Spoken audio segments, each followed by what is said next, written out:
everyone, welcome back. It is Monday. I am Mr. Sesotris, and this week we're talking about Gothic literature. This is a genre that I love dearly. Well, it's not really even a genre. It's like an umbrella of tropes and ideas, and there's lots of subsets and all that kind of stuff. But it's one of my favorites, and so I wanted to do a rundown of kind of what it is, what are some of its subclasses, and some book recommendations based on that. I've got a whole huge stack of books here. But I wanted to start off with just giving kind of a rough rundown of what Gothic is. For a while, they thought it was just silly and trashy and not really worthwhile. And there's a cat, but she's a black cat, so it fits the theme. You know, it's fine. I would pick her up and show you, but she would get mad at me. So you'll just have to listen to her in the background. Yep, there she is. Anyways, so Gothic literature, it kind of has its roots in fairy tales, folklore. You even see it in like Shakespeare. I'm thinking of things like Hamlet. You know, you've got, you know, this huge castle, and there's secrets, and there's a ghost haunting the main character, and it's very psychological. The main character is sort of struggling with revelations about kind of the twisted nature of his family and what it's become. Or you see this in like Macbeth, where the same kind of thing. It's like a murder thriller. You know, you've got witches, and you've got ghosts, and you've got a king who's so terrified of losing what he has that he's willing to resort to violence and murder to kind of maintain things. Again, there's that very inner psychological focus, and those plays aren't really considered quote unquote Gothic, but I mean, a lot of times when they're staged nowadays, a lot of them take a lot of Gothic tropes and they play that up a bit because it's cool. And it wasn't until like 100, 200 years later that we actually got a term for it. And so I have a quote here to describe kind of what Gothic literature is.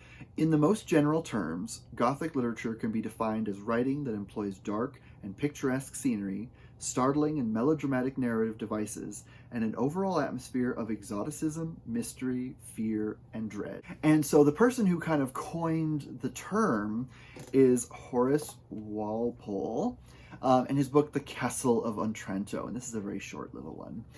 But he called it a Gothic story because he wanted to suggest like that medieval atmosphere. He wanted it to kind of suggest things that were archaic and superstitious and all that kind of stuff. It was presented as though it was like a recovered document in Italian, and it was translated into English kind of thing, which will become really popular later on. But at his time, it made a lot of people angry when they realized that it was written by him and it was a contemporary story. It wasn't, you know, an actual, you know, medieval thing, which was really popular at the time. But this is a great story. It's got, you know, this family that's filled with lies and deception, and there's a prophecy, and there's ghosts, there's someone who's killed in a freak accident at the beginning, and that kind of leads this strange mix of things. There's like mistaken identity and secret heirs and all that kind of stuff. And things get spooky. The castle is very much haunted and cursed. There's like talking pictures and doors that creak in the night. And so all of the kind of vibes that make Gothic so much fun, they really got their start officially here, and kind of in a codified way. We also have Anne Radcliffe to thank. I haven't read any of her stuff, but I really want to. She's kind of the godmother of the Gothic literary tradition. Her stuff also was really influential and really popular, and that kind of helped to turn this into a whole thing. And so at this point, you have kind of Gothic tropes, and its identity starts to kind of coalesce at this point. It's very much focused on kind of the interaction of like the past and the present, the focus of the internal and the external. You've got the psychological journey and the psychological kind of inner world of the main character, and then you've got kind of the outer world and how they interact with that. It's very much a psychological genre. Because there's been adventure stories and things with supernatural elements before this, obviously. But what makes the Gothic kind of its own thing is sort of this uncanny sense of something kind of not being right. And oftentimes you see that in where you have a character from kind of the modern day encountering the past in kind of a physical sense, in terms of like an old castle or an old mansion or something. There's a great quote here that kind of lays this out really well. Gothics often take place at moments of transition between the medieval period and the Renaissance, for example, or bring together radically different times. There is a strong opposition, but also a mysterious affinity in the Gothic between the very modern and the ancient or archaic, as everything that characters and readers think that they've safely left behind comes back with a vengeance. And so this is why you often get characters who are facing like ghosts and old crumbling houses and stuff. It's kind of, there's lots of symbolism inherent in sort of the past haunting the present kind of thing. And that's very much, even if a Gothic novel isn't necessarily supernatural in any way, there's still very much that sense of kind of like figurative hauntings, or the person's mind creating kind of a supernatural threat because they don't really understand what's going on. There's always a sense that they're out of touch with this world that they've moved into, and so if it isn't familiar, or if it isn't comfortable, they might interpret things in kind of a supernatural way. And so this leads to kind of the early half of the 1800s, and that's where Gothic fiction really kind of becomes super popular again. It had kind of its heyday in the 1790s. The Castle of Otranto was 1764. That was kind of where it all got started. And so there was a big rush of Gothic fiction end of the 1700s. And then it kind of died away a little bit, but then we also got this resurgence in the early 1800s. And so that's when we get to Frankenstein. Now, this is technically a science fiction novel. There's no supernatural stuff in this, but it very much draws on kind of the Gothic conventions. You've got the exploration of kind of the folly of unchecked scientific advancement without reason behind it. And so you've got sort of a person creating a monster who then hunts him to the ends of the earth, literally, and tries to kind of destroy his whole world. But this is very much, you know, it's a science fiction horror, but there's still a lot of Gothic elements in terms of that internal versus external. So we get three nesting sort of stories. You've got the Frame story, which is told by a ship captain exploring the Arctic, and then you get Frankenstein's story, which, you know, he tells kind of how he does everything, and then the center of the novel is the creature story in its own words, describing, you know, the experience of being an other, of being an outsider to society, and feeling lost and alienated and lonely. And that's a big thing in Gothic fiction too. You'll see characters who are lost and alienated and cut off from kind of society. And so in this, you kind of see all of that play out. And even though there's nothing supernatural about it, it's all very, you know, quote unquote rational and scientific. Shelley never explains how Frankenstein is able to animate the creature. He never really explains it. It's chemical is all we kind of know. He uses a chemical process. There's no castle with lightning. That was for the 1930s movie. But again, that was drawing on more Gothic imagery to kind of make it more exciting. But even still, this is such a good book. It's so good. We also get the Bronte sisters. And it blows my mind that these were written in the same year. They were written in 1847. Yes, 1847.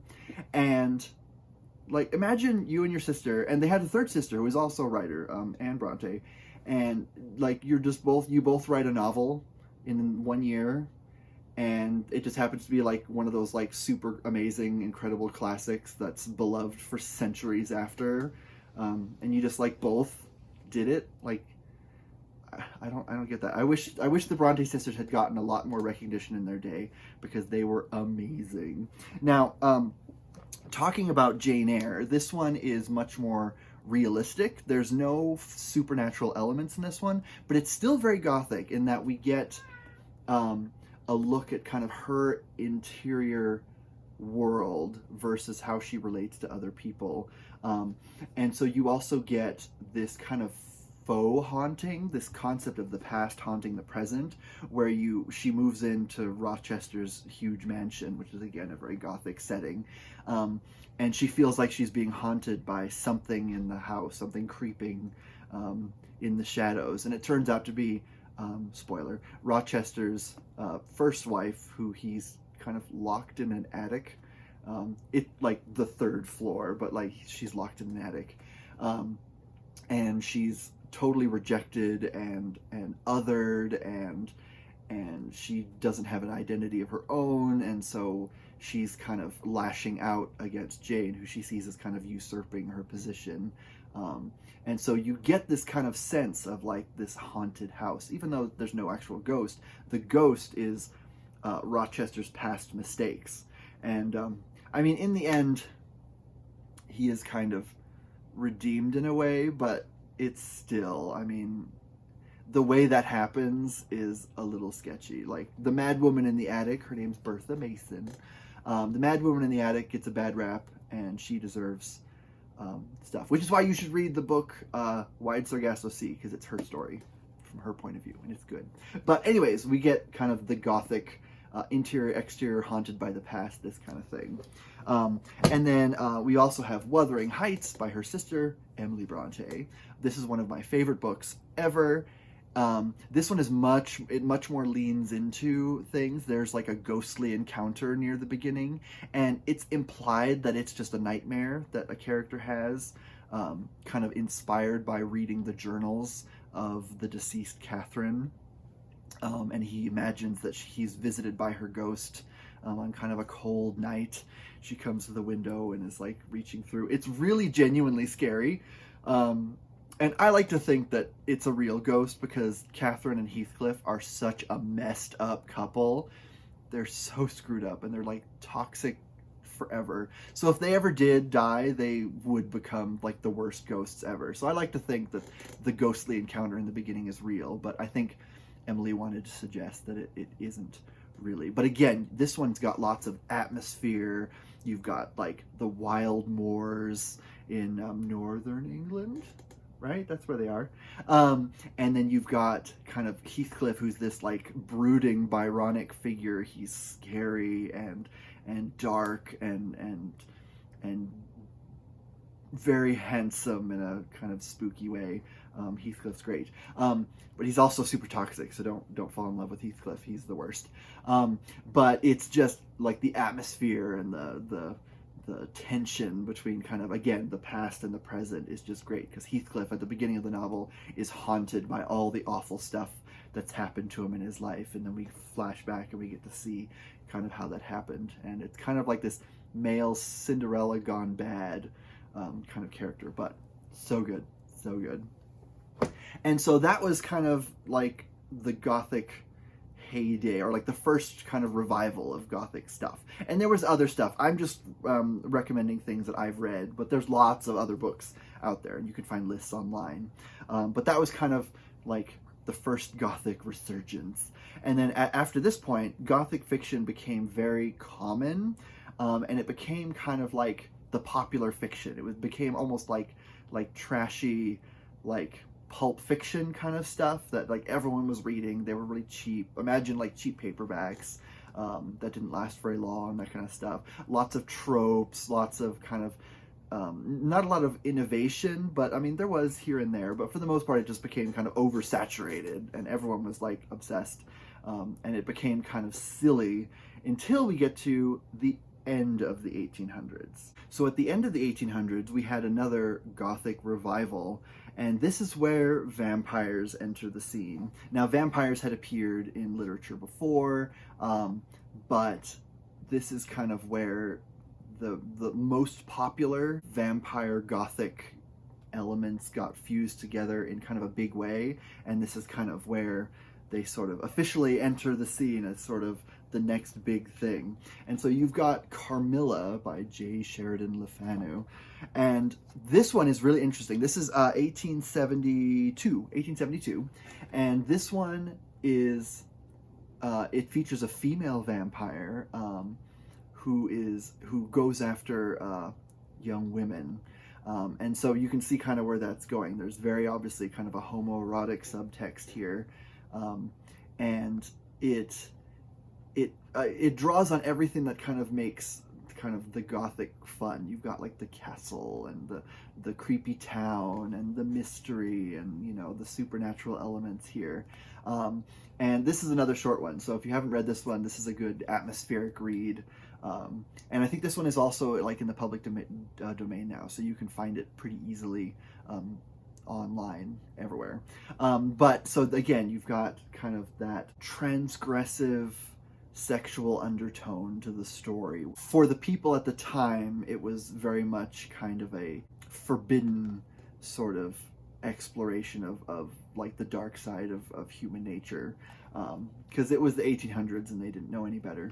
But this inspired, and this one was a friend of our good friend Bram Stoker, and this is Dracula, and this edition, the title's way down there, but I like this one because it's got like the frayed edges. But anyways, this is Dracula, which was kind of the big hard hitter of that one. This one's 1897, and this one, it kind of took everything that worked in previous Gothic traditions and just it used it all so well. This book is wonderful.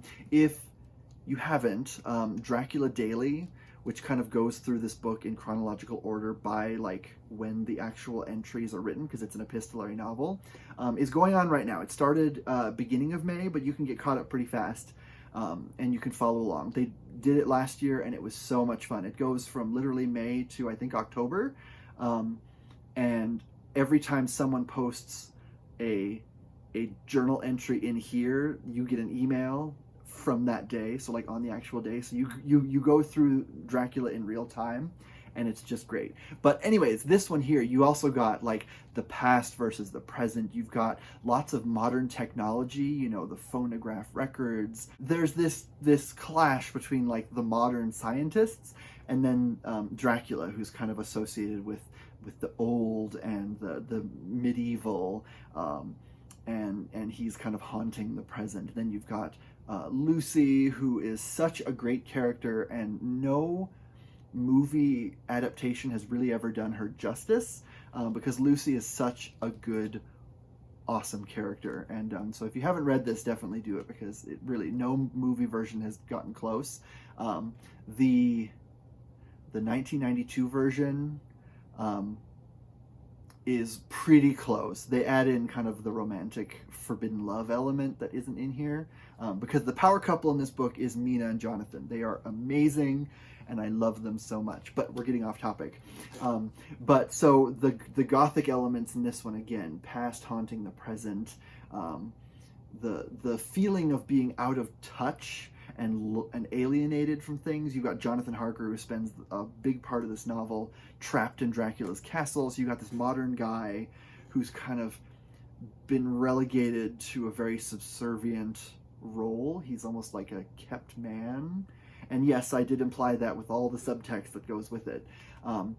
But it's so good in the way that it juxtaposes the present and the past, because the Gothic is it's a genre that's very obsessed with not the past as a glorified ideal past. It looks at the past as sort of the mistakes of society and the dark, ignorant times in the past, and those are what kind of haunt the present day. And so the past in Gothic novels is very much not a good thing. and it's very much implied that these people are trying to escape the past. You know, characters are trying to move forward.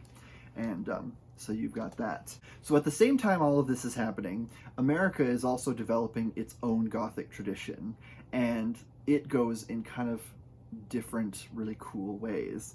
So in terms of the American Gothic tradition, you've got authors like Nathaniel Hawthorne.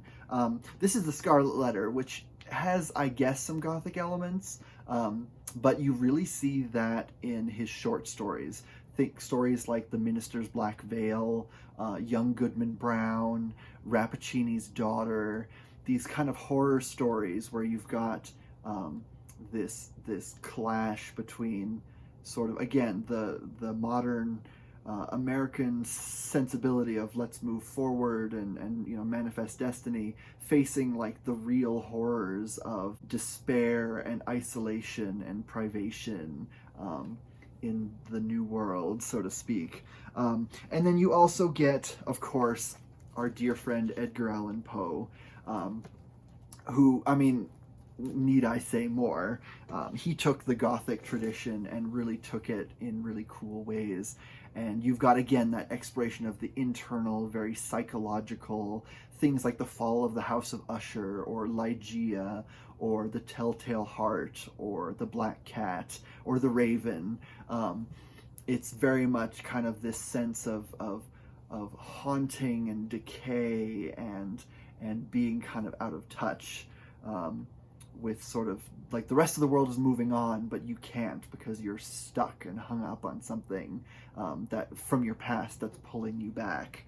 And I love Edgar Allan Poe so much. He did a lot of other stuff as well, but his Gothic stuff is just absolutely my favorite. This is also when we get Washington Irving writing The Legend of Sleepy Hollow, which is probably one of my favorite like short stories ever.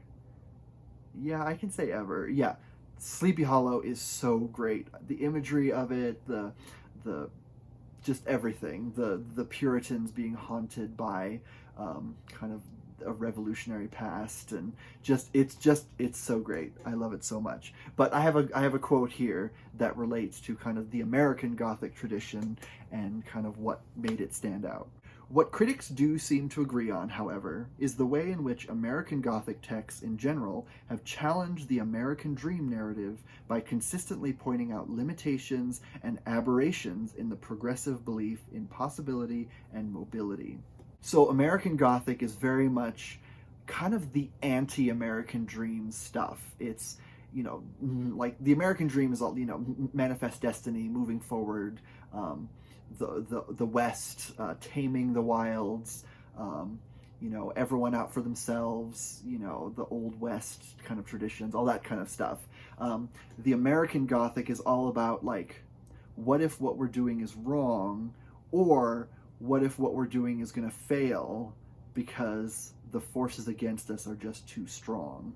And so it's this very real sense of, like, hopelessness and being trapped and kind of hunted by the mistakes of the past, and all that kind of stuff. And it's so great.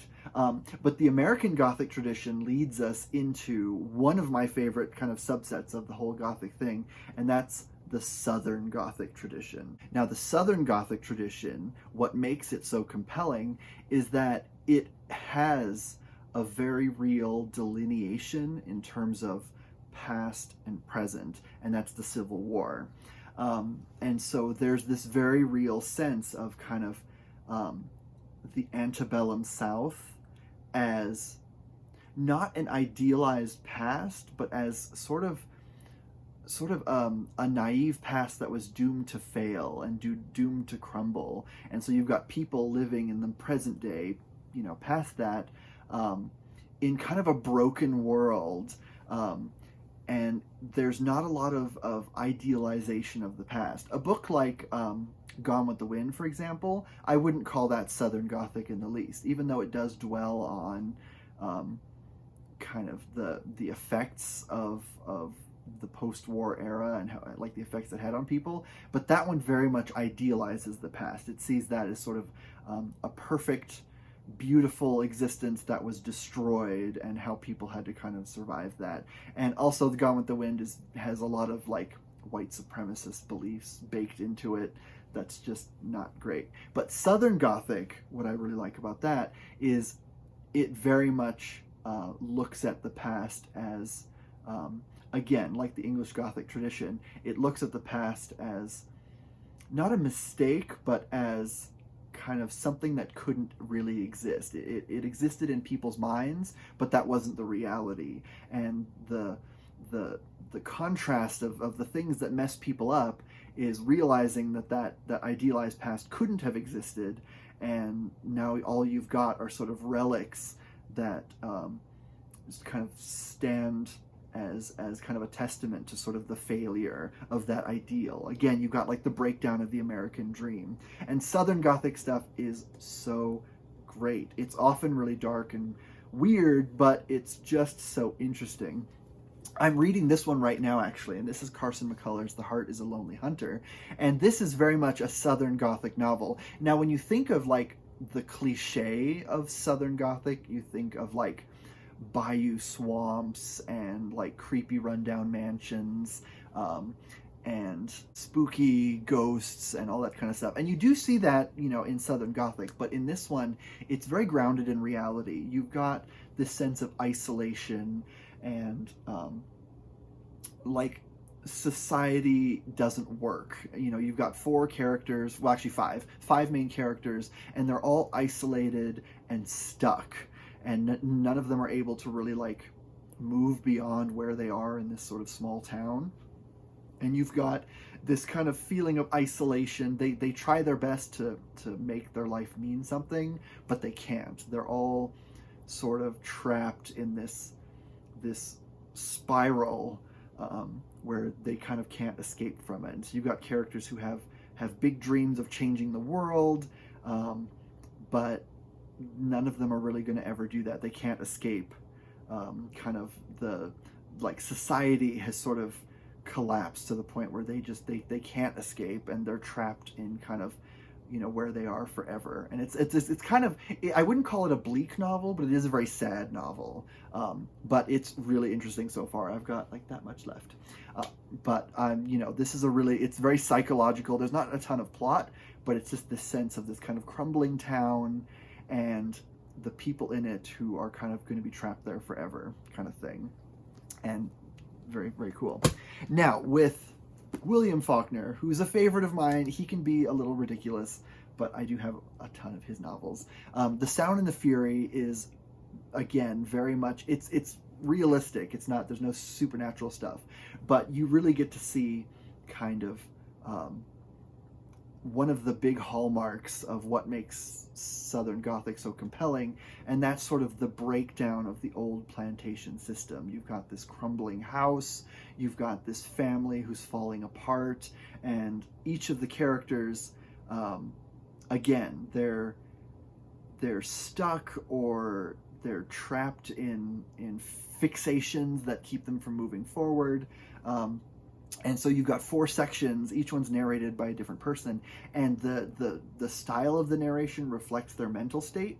And so you've got Benji, who he doesn't see things kind of in order. He jumps around a lot, and so it's not chronological. He sees things very, very uniquely. And then you've got Quentin, who kind of is slowly going insane because of his own weird fixations, but like the punctuation disappears at one point because he's like losing his marbles, and the chapter itself starts to fall apart. And then we've got Jason, who's sort of this hateful, angry person who just believes that he deserves everything that he has when he doesn't. He's a terrible person. And then the fourth one, it's narrated by Dilsey, who's a black woman, and that's the most coherent part of the thing. And in that chapter, you get to kind of see all these other people as she sees them, not as they see themselves, and it's really, really interesting. So in this one, you've got very much this idea of kind of the crumbling past and the people who are unable to move forward. You've got kind of like the fall of the House of Usher vibes in this, where everyone is kind of haunted by this idealized past that didn't work, and they're unable to kind of move forward in the world. And then finally another one, you've also got Tennessee Williams, A Streetcar Named Desire. This play is, it's so good. I love this so much. But again, you've got Blanche, who's sort of a past character. You know, she very much feels like an old style Southern belle who's trying to make it in the modern world, and it doesn't work because like her fantasy crumbles and she isn't really able to clean like that past. There's nothing of substance there that really keeps her together, and so you've got her trying so hard to kind of make the world into how she imagines it should be, and then being confronted with the brutal reality that nothing is ever going to be good and nice and, you know, beautiful ever again. And it's just, oh, it's so good. Southern Gothic is such a wonderful genre, and there's this really cool quote here that I will read for you now. The United States may not have had old castles in which writers could place their Gothic romances, but after the Civil War, the many often ruined or decaying plantations and mansions in the South became uncanny locations for Gothic stories about sins, secrets, and the haunting history of the South. And that brings us into kind of the modern day of what Gothic fiction is now. And there's a lot of stereotypes and kind of tropey things, but there's also a lot that's still really compelling and interesting. For example, you've got like Daphne du Maurier's Rebecca. This was written in the 30s. This was actually written before The Heart is a Lonely Hunter. But this is very much kind of like everything about what makes the Gothic tradition work is here. You've got a haunting, like a figurative haunting. You've got a woman in a big old house who's trying to kind of make this work and adapt and grow and move forward in her life. But the man that she's in love with is still fixated on his dead wife, Rebecca, and the mystery surrounding her life and what happened. And you've got people unwilling to move forward, and it's very spooky and unsettling. And then as she gets deeper and deeper into the mystery of who Rebecca was, it sort of starts to unravel her as well. And it's so good. This one has one of the most shocking endings of any book. It's the kind of thing you get to the last page, and it's like Daphne du Maurier jumps out of the book, punches you, and says, "There." And you just sit there blinking, staring at the wall, going, "What?" It's so good. We also get, and this one is a favorite of mine, a guilty pleasure of mine, but we've also got, of course, Anne Rice. Not always successful, but I think her book, The Witching Hour, is probably her most successful Gothic book. You could also say that something like Interview with the Vampire works as well, but this one very much digs into a lot of the Gothic traditions. It has like the old house and the ghost haunting it and the secrets kept by the family, and there's lots of kind of the transgressive sins of the family that are covered up and not spoken about, and things coming back to haunt the present. And there's a whole section that's like a file that goes through the entire history of the family from like the 1700s forward. And so you've got the past haunting the present, and the psychological decay and moral decay, and you've got characters like a smart, you know, modern day scientific, advanced, cultured person who kind of encounters this family, and it affects her in very profound ways. So this is very much, I wouldn't really suggest any of the other Mayfair books in the series. Maybe the second one if you want a bit of closure, but this book works out on its own, and it's very much like the quintessential Southern Gothic book, and I love it so much. And then also we've got one of my all-time favorite authors ever, Silvia Moreno Garcia, her book Mexican Gothic, which again is just gorgeous. This one has a lot more supernatural elements, but again, you've got the big house, and you've got the secrets, and the spooky atmosphere, and the colonialism and mistakes of the past coming to haunt the present. All of that, it's very much in tune with what makes Gothic novels work so well. And I hope that this kind of engenders a revival of kind of Gothic literature. I don't know. I recently read the book Catherine House, which is again a Gothic kind of. It subverts a lot of kind of YA tropes. It's an adult novel, but it kind of uses a YA structure and subverts a lot of that with a lot of spooky, atmospheric stuff. It doesn't have a very satisfying ending, but it's not supposed to. It's one of those books where you get to the end and it leaves you feeling as lost as the characters are, and that's a good thing. So I genuinely really enjoyed that. I know a lot of people weren't a huge fan of that. They wanted kind of a more distinct, maybe happy ending, but I think that one worked really well. So here's hoping that we'll see a lot more Gothic literature, and I'd love to see more stuff that's not told from kind of white perspectives.